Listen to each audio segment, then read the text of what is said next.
Chers amis, c'est sauf erreur de ma part la 8e édition de ce forum Afrique 2019 et je suis évidemment très heureux, comme l'année dernière, comme peut-être l'année prochaine d'ailleurs, si vous le voulez bien, très heureux de vous accueillir. Je voudrais à cette occasion et avant toute chose saluer les partenaires de ce forum. Votre affluence montre qu'ils ont une bonne idée, une bonne intuition, et que l'intuition ne suffit pas, mais ils ont su la mettre en œuvre avec beaucoup d'efficacité et de compétence. Donc je voudrais rendre un hommage mérité, je crois, à la fois au MOSI, qui est un support indispensable pour l'accès à l'information, et moi-même, il m'arrive assez souvent de le consulter. J'ai cru d'ailleurs voir tout récemment une interview de Christophe Lecourtier, qui joue un rôle important comme responsable de l'agence Business France qui assure le développement des entreprises à l'exportation. Et puis remerciements également mérités pour l'Océan, qui est un acteur de référence, je crois, pour l'investissement français sur le continent africain. Donc merci beaucoup à vous. Merci beaucoup également d'avoir choisi le thème d'aujourd'hui sur innovation, nouveaux modèles, le dynamisme des économies africaines. Évidemment, je crois qu'il y a aujourd'hui une réflexion qui a été menée à juste raison, qui rappelle des réflexions qui étaient menées dans d'autres cadres, d'autres cercles assez récemment. Nos amis chinois se sont dit il y a quelque temps, pourquoi voulez-vous que nous concevions, que nous fabriquions des moteurs thermiques alors que nous pouvons passer directement aux moteurs électriques pour développer une industrie automobile? Mais je crois qu'aujourd'hui en Afrique, on se trouve exactement dans la même situation.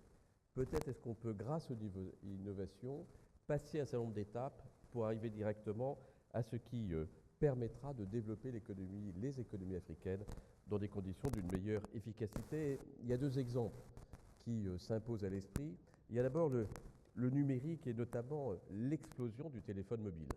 Pourquoi faut-il imaginer, développer, mettre en place, organiser des installations de téléphonie fixe alors que le téléphone mobile permet immédiatement d'accéder à des informations et des innovations? Ce n'est pas le hasard. Si c'est une entreprise africaine, M-Pesa, qui est aujourd'hui un leader mondial dans le téléphone portable, parce que ce téléphone a permis de développer, de mettre à disposition des nouveaux services innovants dans un tas de domaines, l'accès à l'eau, l'accès à l'électricité, les services bancaires de base, et ceci d'autant plus volontiers qu'aujourd'hui le développement démographique africain permet d'avoir une classe moyenne qui est très sensible à ces nouveaux outils et qui donc constitue un domaine, un champ d'expérimentation qui est tout à fait pertinent. La preuve encore, je vais citer une autre entreprise africaine, Jumia, c'est la première licorne africaine. Donc c'est important, c'est-à-dire qu'elle est aujourd'hui valorisée au-dessus du milliard de dollars, excusez du peu. Et puis on pourrait citer abondamment par ailleurs les entreprises, les sociétés africaines de la FinTech qui déploient des outils numériques qui permettent de toucher à la fois les personnes et les entreprises qui autrefois n'étaient pas bancarisées. Ça permet de fournir de l'électricité aux foyers ruraux, ça permet d'utiliser par exemple l'intelligence artificielle pour diagnostiquer des problèmes de santé à distance. On se pose nous-mêmes la question sur notre territoire, dans des zones un peu reculées, où on a quelques difficultés pour l'installation de médecins, dans des zones rurales ou hyper-rurales. Exactement ce que vous pouvez faire commodément en Afrique. Il suffit d'avoir un local dans lequel le malade, le patient peut pénétrer, et les lectures à distance permettent de diagnostiquer le mal dont il souffre éventuellement. Deuxième exemple d'application, c'est l'énergie. On a une belle illustration ici également avec le Kenya qui se tourne vers les énergies renouvelables, mais il n'y a pas que le Kenya. C'est à la limite plus facile au Kenya compte tenu de l'importance de la population. Mais je voudrais citer également le Sénégal, qui a pu réduire le prix du kilowattheure à 4 centimes de dollars grâce à l'adoption de nouveaux modes de production énergétique. Vous êtes donc, au titre de l'Afrique, un acteur clé dans l'acquisition, la production, l'application des connaissances scientifiques et technologiques qui permettent d'accélérer le processus de développement économique. Ça ne veut pas dire qu'on peut s'arrêter là. Il reste heureusement beaucoup de choses à faire. Très modestement, la Chambre de commerce et d'industrie Paris-Île-de-France y contribue dans deux domaines qui retiennent plus particulièrement notre attention et peut-être la vôtre à cette occasion. Le premier, c'est le domaine de la formation. Je crois que le vice-président de la Banque mondiale pour les infrastructures, Maktar Diop, disait tout récemment, il faut absolument que l'Afrique possède le capital humain adéquat pour éviter de dépendre toujours des experts internationaux. Belle citation qui mérite d'être rappelée. Il est le fait que l'innovation, c'est bien, mais ça n'a pas de sens s'il n'y a pas une main-d'œuvre qui était parfaitement formée. C'est ce à quoi on s'emploie déjà et on est prêt à le développer davantage encore. J'ai 3 exemples à l'esprit. D'abord, l'École supérieure des technologies de l'information, l'ESTI, qui est implantée à Madagascar, et l'École supérieure de commerce et d'industrie, qui est à Pointe-Noire, en République du Congo, dont l'ambition est de fournir au secteur de l'économie numérique de ces 2 pays une main-d'œuvre qualifiée. Je pourrais citer également le FSATI, French South African Institute of Technology, qui est implanté à Pretoria et au Cap, qui forme des ingénieurs dans le secteur très pointu des nanotechnologies de la communication et de l'aide à la personne. Le 27 décembre dernier, donc c'est pas très vieux, a été lancé à ce titre le 2e nanosatellite qui s'appelle ZA Cube 2. Et puis il y a aussi un dernier domaine dans lequel nous sommes évidemment très présents et à votre disposition, c'est celui de l'appui au développement des entreprises.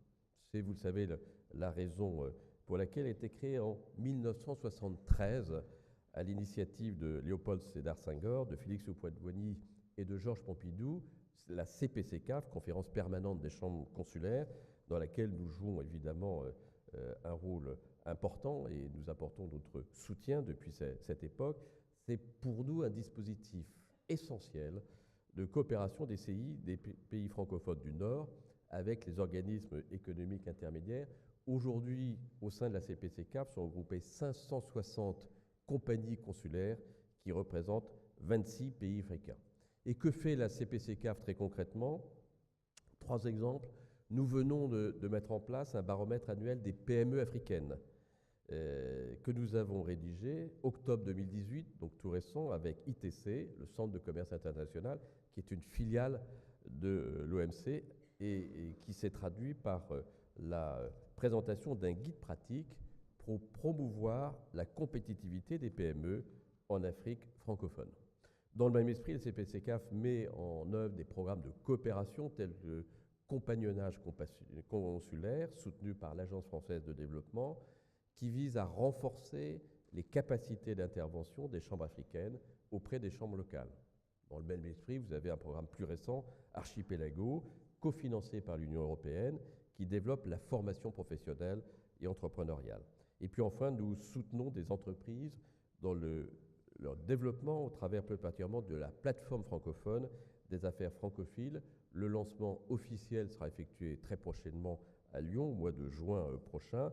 Francophile, c'est quoi? C'est une plateforme. C'est une plateforme qui permet de développer des rencontres physiques entre entrepreneurs et en même temps des formations sur des questions aussi diverses que la normalisation, les marchés publics, le commerce électronique. Bref, vous voyez, l'innovation est au cœur des actions qui se mettent en œuvre en ce qui concerne les relations entre l'Europe et l'Afrique. C'est d'ailleurs la raison pour laquelle nous avons mis en place assez récemment un comité d'échange Afrique-France afin précisément de partager les réseaux africains, de permettre de mieux connaître l'Afrique, de permettre aux PME franciliennes qui s'intéressent au marché de l'Afrique d'organiser ces contacts et de se développer, d'accroître à cette occasion ce lieu d'échange naturel que sont les chambres de commerce et tous les acteurs ici représentés. Bref, il y a quelques années, je me souviens, un certain nombre d'années, je me souviens de cet ouvrage de Perfit sur quand la Chine s'éveillera, la Chine s'est éveillée. Aujourd'hui, on pourrait dire de l'Afrique, non pas quand l'Afrique s'éveillera, je crois qu'elle s'est bien éveillée, elle se développe grâce à vous toutes. Soyez-en remerciés avant que je ne cède la parole à mon ami ici présent, cher Alexandre Villegrain. Merci à toutes et à tous.